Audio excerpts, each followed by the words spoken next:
আসসালামু আলাইকুম সুপ্রিয় চাকরি প্রত্যাশী ভাই ও বন্ধুরা, আশা করি সকলে ভালো আছেন। বিডি সার্কুলার ভল্টে আপনাদেরকে স্বাগত।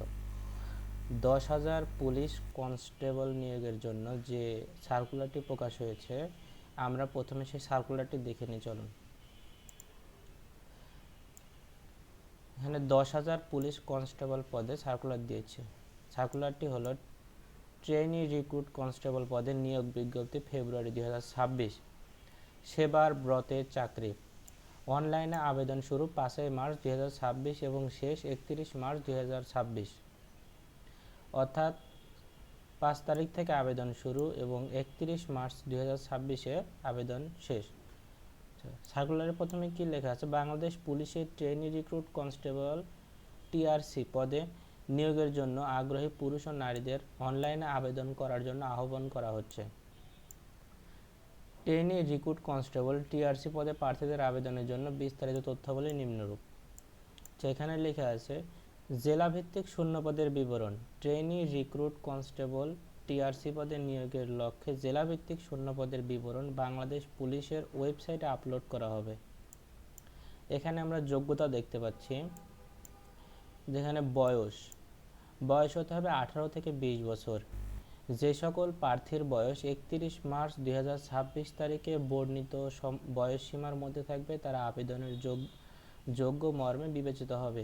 এক্ষেত্রে মুক্তিযোদ্ধা, শহীদ মুক্তিযোদ্ধা ও বীরাঙ্গনা সন্তানদের জন্য বিদ্যমান কোটা পদ্ধতি অনুসরণ করা হবে। শিক্ষাগত যোগ্যতা: এসএসসি অথবা সমমানের পরীক্ষায় উত্তীর্ণ, কমপক্ষে জিপিএ 2.5 বা সমমান, অর্থাৎ আপনার কমপক্ষে 2.5 জিপিএ থাকতে হবে। এসএসসি। জাতীয়তা: অবশ্যই বাংলাদেশের স্থায়ী নাগরিক হতে হবে। বিবাহিক অবস্থা: অবিবাহিত। শুধুমাত্র অবিবাহিত ব্যক্তিরাই এখানে আবেদন করতে পারবে, তালাকপ্রাপ্ত বা বিবাহিত ব্যক্তিরা আবেদন করতে পারবেন না। এখানে শারীরিক মাপ উল্লেখ করা আছে। উচ্চতা: মেধা কোটার প্রার্থীর ক্ষেত্রে 5 ফুট 6 ইঞ্চি, মুক্তিযোদ্ধা, শহীদ মুক্তিযোদ্ধা ও বীরাঙ্গনা সন্তানদের জন্য এবং ক্ষুদ্র নিগোষ্ঠী কোটার প্রার্থীর ক্ষেত্রে 5 ফুট 4 ইঞ্চি শারীরিক প্রতিবন্ধী ও তৃতীয় লিঙ্গের কোটার প্রার্থীর ক্ষেত্রে বিধি অনুষ্ঠিত হবে। এটা হচ্ছে পুরুষ প্রার্থী। এই পাশে আছে নারী প্রার্থী। মেধা কোটায় প্রার্থীর ক্ষেত্রে 5 ফুট 4 ইঞ্চি, মুক্তিযোদ্ধা, শহীদ মুক্তিযোদ্ধা ও বীরাঙ্গনা সন্তানদের এবং ক্ষুদ্র নিগোষ্ঠী কোটার প্রার্থীর ক্ষেত্রে 5 ফুট 2 ইঞ্চি শারীরিক প্রতিবন্ধী ও তৃতীয় লিঙ্গের কোটার প্রার্থীর ক্ষেত্রে বিধি অনুষ্ঠিত হবে। বুকের মাপ: পুরুষ প্রার্থীদের ক্ষেত্রে মেধা ও ক্ষুদ্র নিগোষ্ঠী কোটার প্রার্থীর ক্ষেত্রে স্বাভাবিক অবস্থায় 31 ইঞ্চি এবং সম্প্রসারিত অবস্থায় 33 ইঞ্চি, মুক্তিযোদ্ধা, শহীদ মুক্তিযোদ্ধা ও বীরাঙ্গনার সন্তানদের কোটার প্রার্থীর ক্ষেত্রে স্বাভাবিক অবস্থায় 30 ইঞ্চি এবং সম্প্রসারিত অবস্থায় 31 ইঞ্চি হতে হবে। নারী প্রার্থীর ক্ষেত্রে বুকের মাপের কোনো বাধ্যবাধকতা নেই, এখানে কোনো উল্লেখ করা নেই।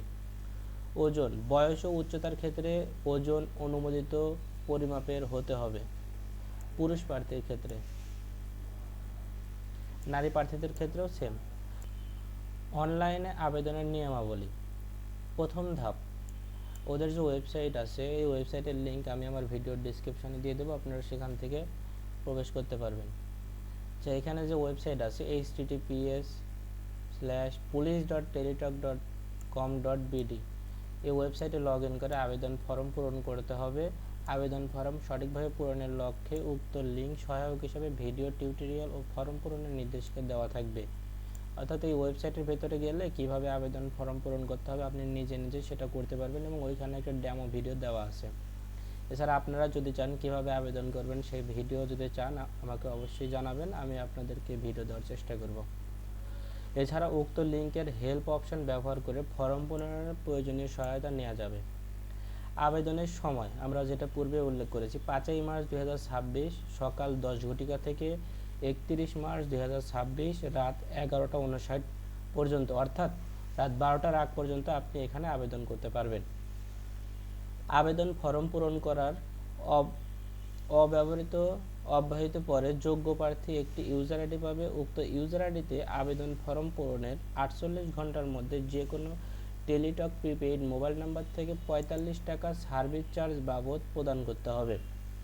অনলাইন আবেদনপত্রের প্রার্থীর স্বাক্ষর দৈর্ঘ্য 300 × প্রস্থ 80 পিক্সেল, অর্থাৎ আপনার যে নামের স্বাক্ষরটা থাকবে সেটার দৈর্ঘ্য 300 পিক্সেল এবং প্রস্থ 80 পিক্সেল হতে হবে। রঙিন ছবির ক্ষেত্রে দৈর্ঘ্য 30 পিক্সেল এবং প্রস্থ 30 পিক্সেল স্ক্যান করে নির্ধারিত স্থানে আপলোড করতে হবে। অনলাইন আবেদনের পূরণকৃত তথ্য পরবর্তী সকল কার্যক্রমে ব্যবহৃত হবে বিধায় অনলাইনে আবেদনপত্র সাবমিট করার পূর্বে পূরণকৃত সকল তথ্যের সঠিকতা সম্পর্কে প্রার্থীকে শতভাগ নিশ্চিত হতে হবে। প্রার্থীকে অনলাইনে পূরণকৃত আবেদনপত্রের একটি রঙিন প্রিন্ট কপি পরীক্ষা সংক্রান্ত যে কোনো প্রয়োজনে সহায়ক হিসেবে সংরক্ষণ করতে হবে। এরপরে আছে দ্বিতীয় ধাপ, প্রত্যেক প্রার্থী তার ইউজার আইডি ব্যবহার করে কমপক্ষে 45 টাকা ব্যালেন্স রয়েছে এমন টেলিটক প্রিপেইড মোবাইল নাম্বার থেকে 2টি SMS সেন্ড করতে হবে। কীভাবে SMS সেন্ড করতে হবে এখানে উল্লেখ করা আছে, আপনারা দেখে নিতে পারেন। আর এই সার্কুলার যদি আপনাদের প্রয়োজন হয় অবশ্যই ডেসক্রিপশানে ড্রাইভ লিঙ্ক দেওয়া থাকবে, সেখান থেকে আপনারা ডাউনলোড করে সার্কুলারটি দেখে নিতে পারবেন। এখানে আছে নির্বাচন পদ্ধতি। চাকরির আবেদন করার পরে তাদের নির্বাচনের একটি নির্দিষ্ট পদ্ধতি রয়েছে, যেমন পরীক্ষা আছে, প্রিলিমিনারি ট্রেনিং পরীক্ষা আছে। এখানে উল্লেখ করা আছে যেমন প্রিলিমিনারি ট্রেনিং অনলাইনে আবেদনকারী প্রার্থীর মধ্যে হতে নির্ধারিত নিয়োগ বিধি মোতাবেক প্রিলিমিনারি ট্রেনিং এর মাধ্যমে নির্দিষ্ট সংখ্যক যোগ্য প্রার্থীদের শারীরিক মাপ ও কাগজপত্র যাচাইকরণ, শারীরিক সক্ষমতা যাচাই বা ফিজিক্যাল যেটা থাকে পিইটির জন্য বাছাই করা হবে। এখানে উল্লেখ করা আছে শারীরিক মাপ, তো লিখিত পরীক্ষা, এরপরে আপনার SMS এখানে উল্লেখ করা আছে। আপনারা সমস্ত কিছু দেখলে বুঝতে পারবেন।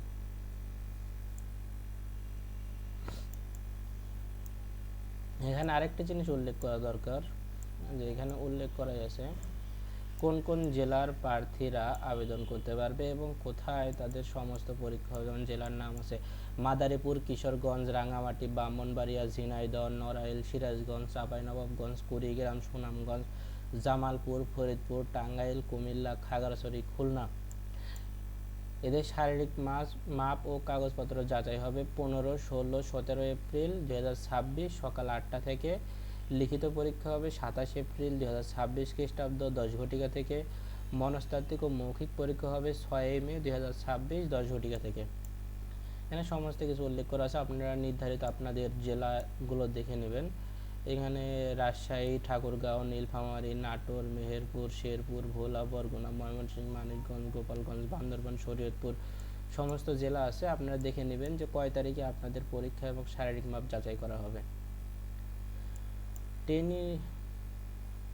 এখানে অবশ্যই একটা জিনিস উল্লেখ করতেই হবে, সেটা হলো ট্রেনি রিক্রুট কনস্টেবল TRC পদে নিয়োগের ক্ষেত্রে কোনো প্রকার আর্থিক লেনদেন কোনো প্রার্থী জড়িত থাকলে নিয়োগ বাতিল সহ সংশ্লিষ্টদের বিরুদ্ধে কঠোর আইনানুগ ব্যবস্থা গ্রহণ করা হবে। আবেদনপত্রে কোনো মিথ্যা বা ভুল তথ্য প্রদান করলে নিয়োগের অযোগ্য বলে বিবেচিত করা হবে। তো আজকের ভিডিও ছিল এই পর্যন্তই। 10,000 কনস্টেবল পদে বাংলাদেশে নিয়োগ বিজ্ঞপ্তি প্রকাশ করেছে, সেটা যার আবেদন শুরু 5 মার্চ 2026 এবং শেষ 31 মার্চ 2026। ভিডিও কেমন লেগেছে অবশ্যই আমাদেরকে কমেন্ট করে জানাবেন। এছাড়াও অবশ্যই লাইক, কমেন্ট, শেয়ার তো করবেনই, সাথে সাবস্ক্রাইবও করে রাখবেন। ধন্যবাদ সবাইকে, সকলে ভালো থাকবেন। আসসালামু আলাইকুম।